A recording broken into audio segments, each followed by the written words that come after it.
Sunda Kelapa adalah pelabuhan tua di Jakarta, yang terletak di muara Sungai Ciliwung. Sunda Kelapa adalah nama aslinya, dan merupakan pelabuhan utama Kerajaan Sunda. Pelabuhan ini terletak di Kecamatan Penjaringan, Jakarta Utara, Indonesia. Saat ini pelabuhan tua tersebut hanya menampung pinisi, kapal layar kayu tradisional bertiang dua, yang menyediakan layanan angkutan barang antar pulau di kepulauan tersebut. Meskipun sekarang hanya menjadi pelabuhan besar, Jakarta berawal dari Sunda Kelapa, dan memainkan peran penting dalam pembangunan kota. Pelabuhan tersebut saat ini dioperasikan oleh PT Pelabuhan Indonesia, Persero.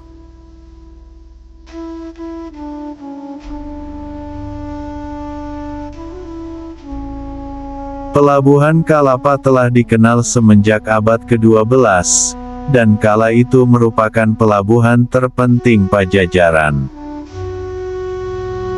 Kemudian pada masa masuknya Islam dan para penjajah Eropa, Kelapa diperebutkan antara kerajaan-kerajaan Nusantara dan Eropa.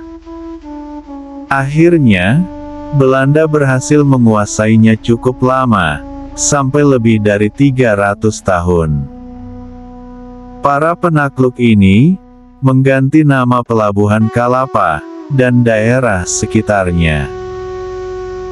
Namun, pada awal tahun 1970-an, nama kuno Kelapa kembali digunakan sebagai nama resmi pelabuhan tua ini, dalam bentuk Sunda Kelapa.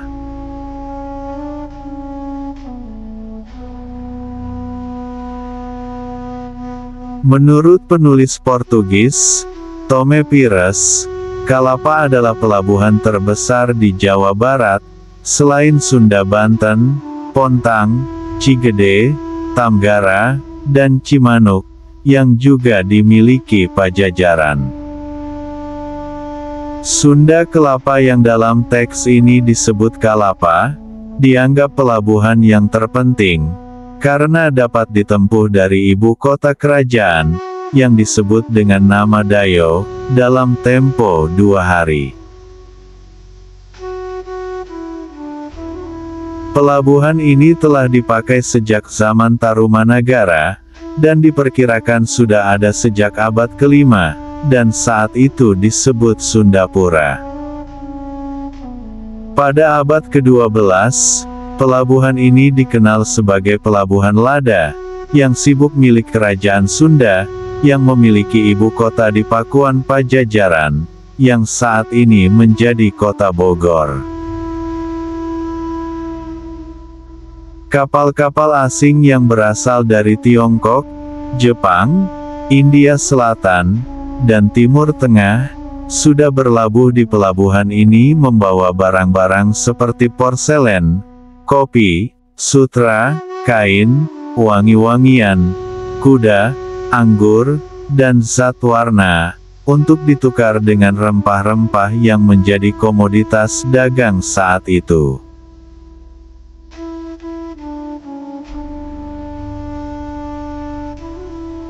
Pada akhir abad ke-15 dan awal abad ke-16, para penjelajah Eropa mulai berlayar mengunjungi sudut-sudut dunia.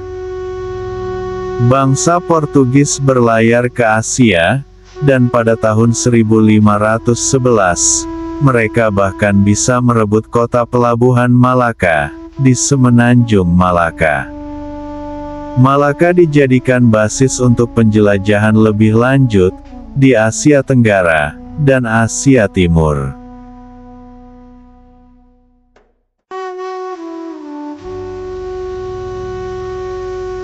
Tome Pires, salah seorang penjelajah Portugis, mengunjungi pelabuhan-pelabuhan di pantai utara Pulau Jawa, antara tahun 1512 dan 1515. Ia menggambarkan bahwa pelabuhan Sunda Kelapa ramai disinggahi pedagang-pedagang dan pelaut dari luar, seperti dari Sumatera, Malaka, Sulawesi Selatan, Jawa, dan Madura. Menurut laporan tersebut, di Sunda Kelapa, banyak diperdagangkan lada, beras, asam, hewan potong, emas, sayuran, serta buah-buahan.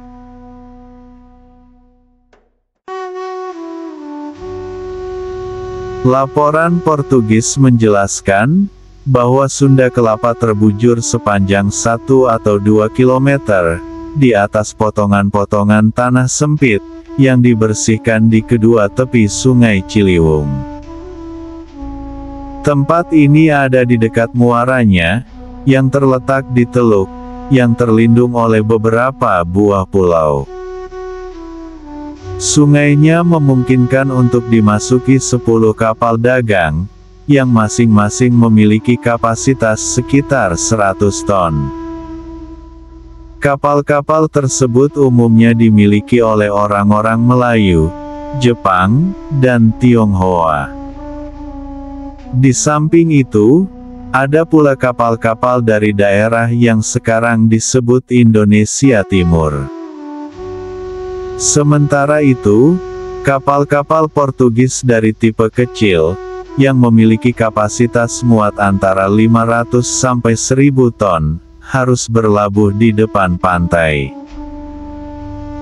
Tome Pires juga menyatakan, bahwa barang-barang komoditas dagang Sunda diangkut dengan lancara, yaitu semacam kapal yang muatannya sampai kurang lebih 150 ton.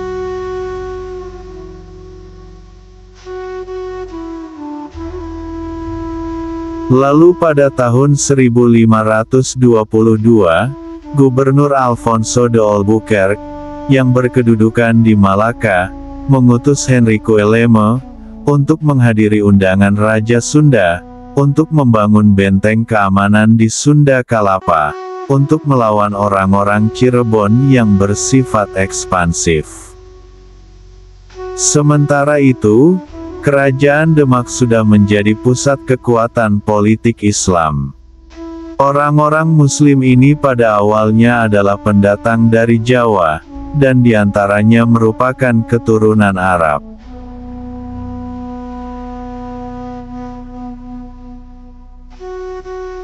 Maka pada tanggal 21 Agustus tahun 1522, dibuatlah suatu perjanjian, yang menyebutkan, bahwa orang Portugis akan membuat loji, atau perkantoran dan perumahan yang dilengkapi benteng di Sunda Kelapa, sedangkan Sunda Kelapa akan menerima barang-barang yang diperlukan.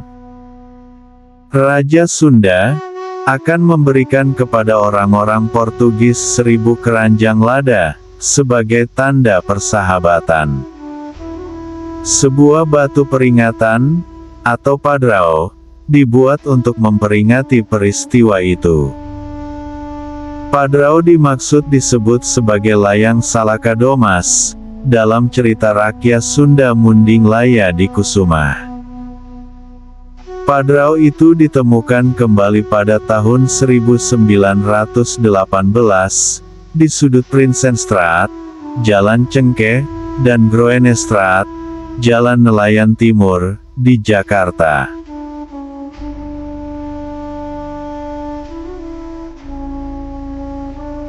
Kerajaan Demak menganggap perjanjian persahabatan Sunda-Portugal tersebut sebagai sebuah provokasi dan suatu ancaman baginya. Lantas Demak menugaskan Fathahillah untuk mengusir Portugis, sekaligus merebut kota ini. Maka pada tanggal 22 Juni tahun 1527, pasukan gabungan Demak Cirebon, di bawah pimpinan Fathahillah, merebut Sunda Kelapa. Tragedi tanggal 22 Juni inilah, yang hingga kini, selalu dirayakan sebagai hari jadi kota Jakarta. Sejak saat itu, nama Sunda Kelapa diganti menjadi Jayakarta. Nama ini biasanya diterjemahkan sebagai kota kemenangan atau kota kejayaan, namun sejatinya, artinya ialah kemenangan yang diraih oleh sebuah perbuatan atau usaha, dari bahasa Sanskerta, Jayakarta.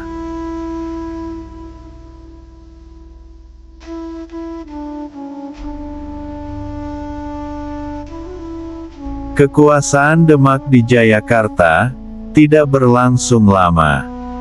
Pada akhir abad ke-16, bangsa Belanda mulai menjelajahi dunia dan mencari jalan ke timur. Mereka menugaskan Cornelis de Houtman untuk berlayar ke daerah yang sekarang disebut Indonesia. Ekspedisinya, walaupun biayanya tinggi, dianggap berhasil, dan Verinique de Ostindische Company, VOC, didirikan. Dalam mencari rempah-rempah di Asia Tenggara, mereka memerlukan basis pula. Maka dalam perkembangan selanjutnya, pada tanggal 30 Mei tahun 1619, Jayakarta direbut Belanda, di bawah pimpinan Jan Pieter Zonkouwen, yang sekaligus memusnahkannya. Di atas puing-puing Jayakarta, didirikan sebuah kota baru. Jan Pieter Zonkouwen pada awalnya ingin menamai kota ini Nieuw Hoorn, sesuai kota asalnya, Hoorn di Belanda, tetapi akhirnya dipilih nama Batavia. Nama ini adalah nama sebuah suku Keltik, yang pernah tinggal di wilayah negeri Belanda dewasa ini, pada zaman Romawi.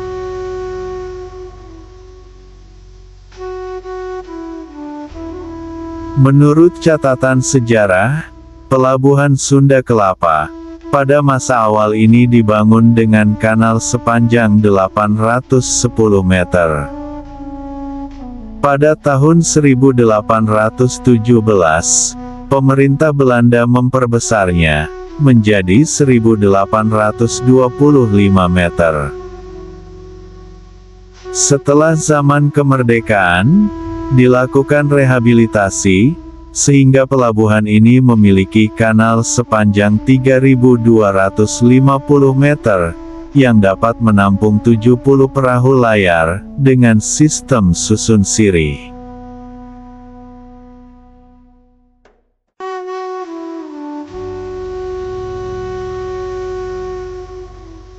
Sekitar tahun 1859, Sunda Kelapa sudah tidak seramai masa-masa sebelumnya.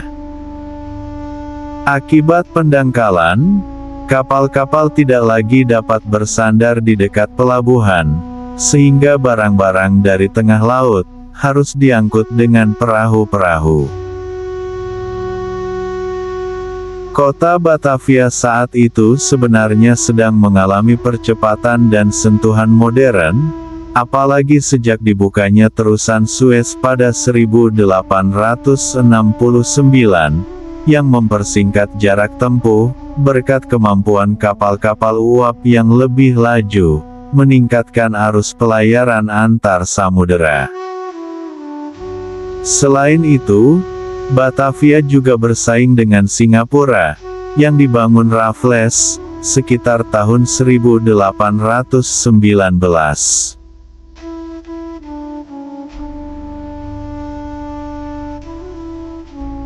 Maka dibangunlah pelabuhan Samudra Tanjung Priok, yang jaraknya sekitar 15 km ke timur dari Sunda Kelapa, untuk menggantikannya. Hampir bersamaan dengan itu, dibangun jalan kereta api pertama, antara Batavia sampai Buitenzorg. 4 tahun sebelumnya, muncul tram berkuda yang ditarik 4 ekor kuda, yang diberi besi di bagian mulutnya.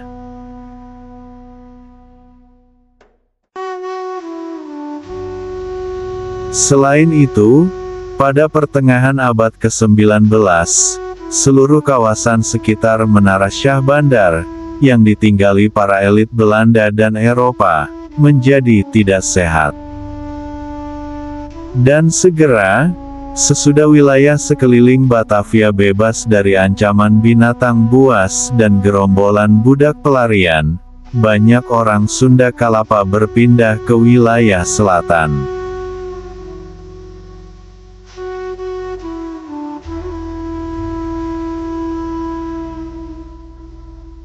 Pada masa pendudukan oleh bala tentara Dai Nippon, yang mulai pada tahun 1942, Batavia diubah namanya menjadi Jakarta.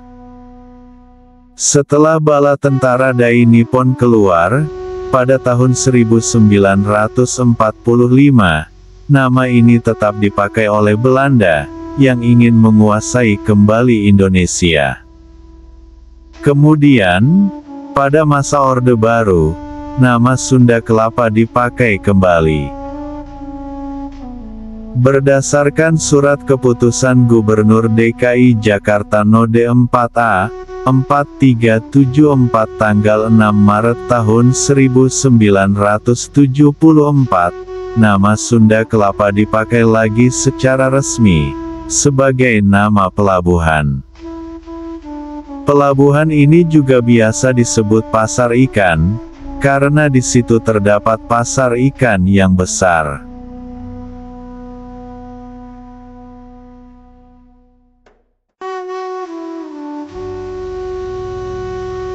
Pada saat ini, Pelabuhan Sunda Kelapa direncanakan menjadi kawasan wisata, karena nilai sejarahnya yang tinggi.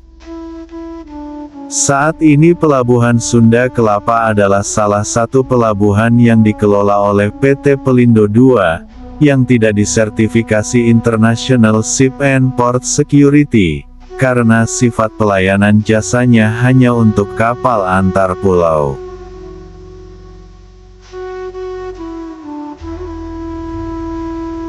Saat ini Pelabuhan Sunda Kelapa memiliki luas daratan 760 hektare, serta luas perairan kolam 16.470 hektare, terdiri atas 2 pelabuhan utama, dan Pelabuhan Kali Baru. Pelabuhan utama memiliki panjang area 3.250 meter, dan luas kolam kurang lebih 1.200 meter, yang mampu menampung 70 perahu layar motor. Pelabuhan Kali Baru panjangnya 750 meter lebih, dengan luas daratan 343.399 meter persegi, luas kolam 42.128,74 meter persegi, dan mampu menampung sekitar 65 kapal antar pulau, dan memiliki lapangan penumpukan barang, seluas 31.131 meter persegi.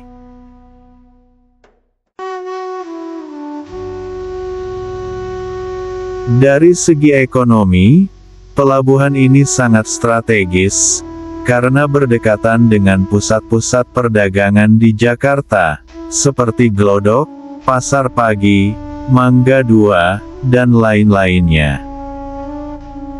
Sebagai pelabuhan antar pulau, Sunda Kelapa ramai dikunjungi kapal-kapal berukuran 175 BRT. Barang-barang yang diangkut di pelabuhan ini, selain barang kelontong, adalah sembako serta tekstil. Untuk pembangunan di luar Pulau Jawa, dari Sunda Kelapa, juga diangkut bahan bangunan, seperti besi beton dan lain-lain. Pelabuhan ini juga merupakan tujuan pembongkaran bahan bangunan dari luar Jawa, seperti kayu gergajian, rotan, kaoliang, kopra, dan lain sebagainya. Bongkar muat barang di pelabuhan ini, masih menggunakan cara tradisional. Di pelabuhan ini juga tersedia fasilitas gudang penimbunan, baik gudang biasa maupun gudang api.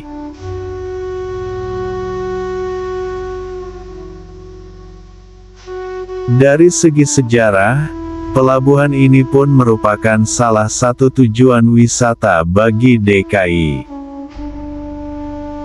Tidak jauh dari pelabuhan ini, terdapat Museum Bahari, yang menampilkan dunia kemaritiman Indonesia masa silam, serta peninggalan sejarah kolonial Belanda masa lalu.